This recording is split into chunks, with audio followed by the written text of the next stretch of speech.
So, ayun guys, may nagtanong na sa isang video ko yung POV about sa lunch.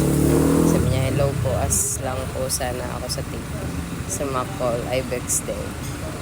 Oops. Tapos, yan, reply na natin si Ma'am Maya Bell.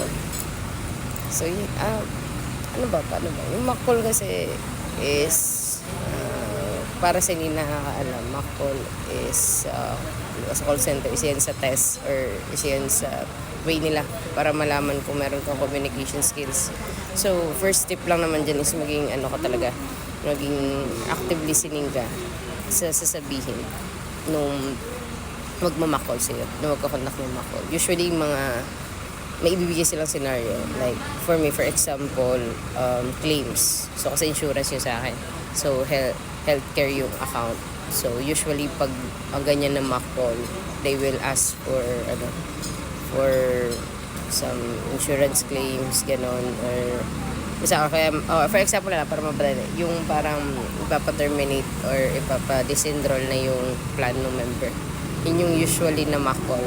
Tapos yan sa'yo ng magmamakol sa'yo, magkakondak ng makol. If may comm skill ka, meron kang active listening, may listening comprehension ka rin kasi kailangan mo siyang, kailangan mo makinig talaga. Kailangan mo intindihin yung ni customer. And pangalawa, sagot ka lang ng simple lang, then huwag masyadong complicated ng mga words. Huwag kang rin masyadong mag-shattered or di mo mawawala kasi kakabahan ka or what.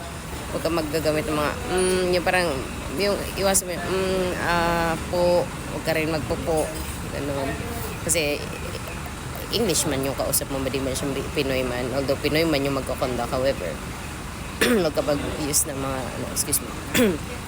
Then, yun, simple words lang. Like, lastly pala, kailangan maging empathetic ka.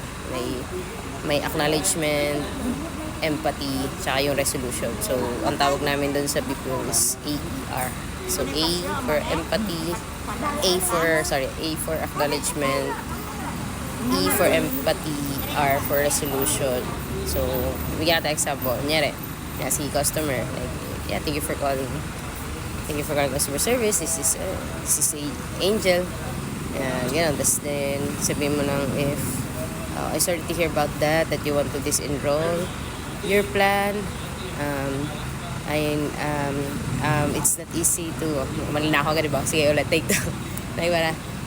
Yung empathy is, ganito ka mag-empathy. It's like, I do understand that you're gonna terminate or disenroll your plan, and we're sorry to hear about that, and it's so hard for us to let you go, but since you got me on the line, I can definitely help you in this one and make sure that we can resolve this concern of yours before we end this call.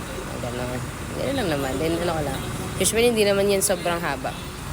Ganun lang kadali yung makul sa Ibex, promise. Tapos gulat na lang ako, final interview na ako. Final interview ng TM, then after TM na final interview, meron silang yung parang last assessment. Napasa ko din. So, biglang JO lang. As in, one day process lang. However, hindi na ata kami hiring dito sa account ko. Pero, I think hiring sila for a new account. I don't know. Basta kung if ever man, punta kayo sa Ibex. May SM lang kasi hiring kami. Tapos, refer kita. For referral din. So, yun. Sana, I hope, Miss Maya nakatulong. So, parang gusto niyo mga ganitong video. Sige, mag-video na ako simula ngayon sa mga tips sa mga BPO, paano kayo. Stay tuned for more. So yeah, stay safe. Ingat lagi. Thank you sa nagtanong. And yeah. Ingat lagi guys. Amping. God bless.